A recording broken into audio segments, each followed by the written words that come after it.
తిరుపతి లడ్డూ విషయానికొచ్చేసరికి ఆంక్షలు జరుగుతున్నాయి. దర్శనం చేసుకోకుండా లడ్డూ తీసుకోవాలంటే ఆధార్ కార్డ్ ప్రూఫ్ చూపించాలంటున్నారు. అసలు దీనిపైన మీ అభిప్రాయం ఏంటి సార్? తిరుమల కొండ మీద అది కూడా ప్రభుత్వం ఎలాగైతే అవినీతికి అక్రమాలకి పాటుపడుతుందో ఇప్పుడు కొండ మీద ఇప్పుడంటే ఇప్పుడు కాదు, అంటే వైఎస్ఆర్ పార్టీ వాళ్ళు ఉన్నప్పుడు చాలా అవినీతి కార్యక్రమాలు మొదలు పెట్టాయి.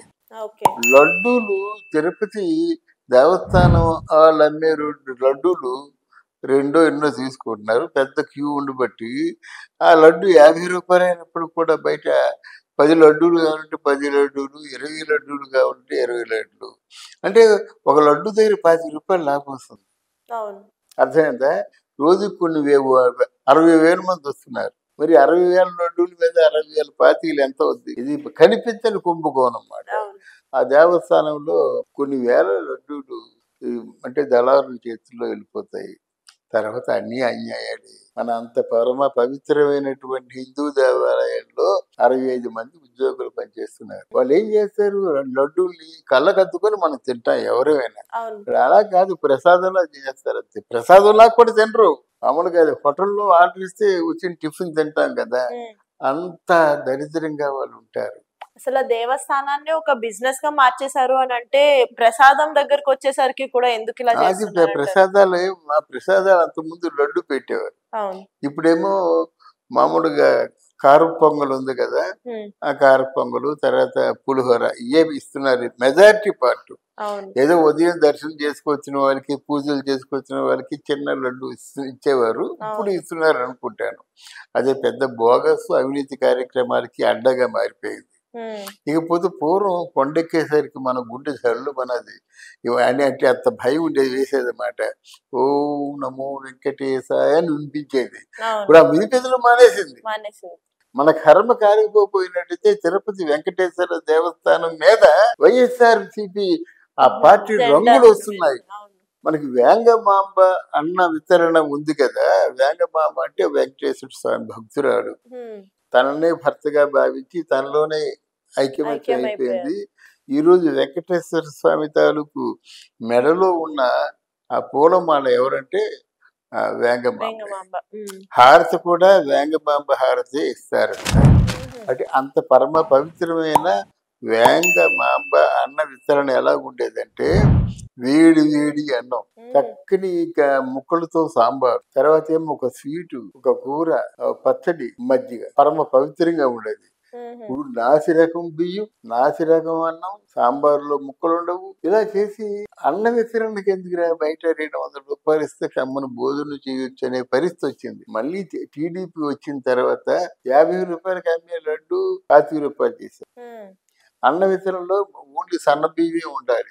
ఇటువంటివన్నీ చేశారు. సేవకుల తాలూకు సంఖ్య పెరిగింది, భక్తులకి మంచి భోజనం ఇస్తున్నారు. ఇప్పుడు మీరు అడిగిన ప్రశ్నకి సమాధానం ఏమిటంటే లడ్డూల విషయంలోనూ మునపటిలా ఉండదు. ఆధార్ కార్డు ఉంటేనే లడ్డు ఇస్తే మంచిది. ఓ 2 లడ్డూలు ఇస్తారు, వాడు కొనుక్కున్నట్టయితే మరో 2 లడ్డూలు కొనుక్కోవచ్చు. ఏది? ఆధార్ కార్డు ఉంటే. ఆధార్ కార్డు లేకపోతే ఎంతమంది తీసుకున్నారో ఏం తెలుస్తుంది? మనిషి 4 లడ్డూలు చెప్పిన ఇచ్చినట్టయితే చాలా మందికి ఇచ్చే అవకాశం వస్తుంది. అలా కాకుండా మనిషి ఒక్కొక్కరు 10, 25, 50 తీసుకెళ్ళిపోతున్నట్టు లడ్డు, అది ఎటు కాకుండా దళారీలు బాగుపడుతున్నారు, ఈ భక్తులు కొంచెం కష్టపడుతున్నారు. అందువల్ల ఇది చాలా మంచిది. ఏ విషయంలో సరే రూములు ఉన్నాయనుకోండి, రూములు ఎవరు కూడా వెళ్ళి రిసెప్షన్ లో రూములు తీసుకోవటం లేదు. కొంతమంది దళారీలు కొన్ని రూముల్ని వాళ్ళు కేటాయించుకుంటారు అన్నమాట. మీకు రూము 1000 రూపాయలు అంటే వాళ్ళకి ఇంకో 1000 రూపాయలు ఎక్కువ ఇచ్చేసుకోవాలి అంతే. మీకు ఎప్పుడు కావాలంటే అప్పుడు రూమ్ దొరుకుతాయి. ఇది అన్యాయం కదండి. భక్తులు ఎంతో కష్టం మీద వస్తారు. మామూలు మినిమం ఒక 500, 1000 రూపాయలు అయినప్పుడు ఎలా తీసుకుంటారు? అంతకుముందు రామ్ బగీచా ఇట్లాంటి చిన్న దేవస్థానం దగ్గరటువంటి రూములకి 50 రూపాయలు తీసుకునేవారు. మొత్తం 100 రూపాయలు రూమ్ వచ్చేసేది.